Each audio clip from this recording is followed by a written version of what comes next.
ಮಾನ್ವಿಯಲ್ಲಿ ಭಕ್ತ ಶ್ರೇಷ್ಠ ಕವಿ ಕನಕದಾಸರ ಜಯಂತಿ ಆಚರಣೆ. ಮೆರವಣಿಗೆಯಲ್ಲಿ ನಾನಾ ಸಮಾಜದ ಮುಖಂಡರು ಭಾಗಿ. ಕುಣಿದು ಕುಪ್ಪಳಿಸಿದ ಹಾಲುಮತ ಸಮಾಜದ ಯುವಕರು. ಕನಕದಾಸರ ಭಾವಚಿತ್ರ ಮೆರವಣಿಗೆ ಸಂಭ್ರಮದಿಂದ ಜರುಗಿದ ಮೆರವಣಿಗೆ. ಕನಕದಾಸರ ಜಯಂತಿಯನ್ನ ಮಾನ್ವಿಯಲ್ಲಿ ತಾಲೂಕು ಆಡಳಿತ ಹಾಗೂ ಮಾನ್ವಿ ವಿಧಾನಸಭಾ ಕ್ಷೇತ್ರದ ಶಾಸಕರಾದಂತಹ ಹಂಪಯ್ಯ ನಾಯ್ಕ್ ಭಕ್ತ ಶ್ರೇಷ್ಠ ಕವಿ ಕನಕದಾಸರ ಭಾವಚಿತ್ರಕ್ಕೆ ಮಾಲಾರ್ಪಣೆ ಮಾಡಿ ರಥಕ್ಕೆ ಚಾಲನೆ ನೀಡಿದರು.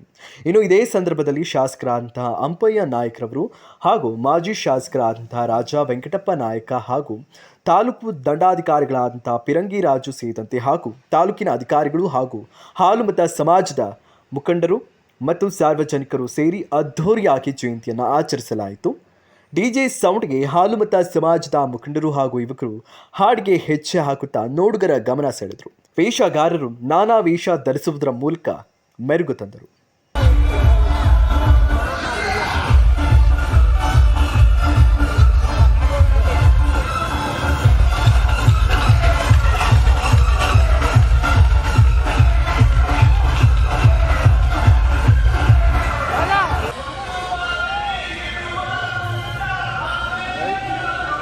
ಅವಕಾಶ ಕೊಡೋದಿಲ್ಲ.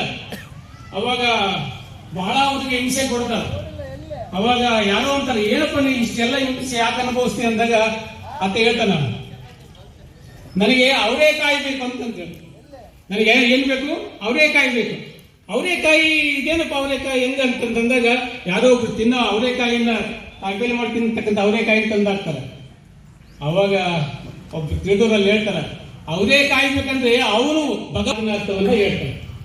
ಬಹುಶಃ ಇದು ಭಕ್ತ ಕನಕದಾಸರಲ್ಲಿ ಇರ್ತಕ್ಕಂಥ ಭಕ್ತಿಯ ಶ್ರದ್ಧೆಯ ಸಂಕೇತ ಅಂತೇಳಿ ನಾನು ಭಾವಿಸ್ತೇನೆ. ಆಮೇಲೆ ಕನಕದಾಸರು ಒಂದ್ ಕಡೆ ಹೇಳ್ತಾರೆ, ಬಹಳಷ್ಟು ಪದ್ಯಗಳನ್ನು ರಚನೆ ಮಾಡಿದ್ದಾರೆ. ನಾನು ಎಲ್ಲವನ್ನು ಹೇಳಕ್ ಹೋಗೋದಿಲ್ಲ, ಒಂದೆರಡನ್ನ ಇಷ್ಟು ಹೇಳಲಿಕ್ಕೆ ಬಯಸ್ತೀನಿ. ಏನಂತಂದ್ರೆ, ಕನಕದಾಸರು ಮೋಹನ ತರಂಗಿಣಿ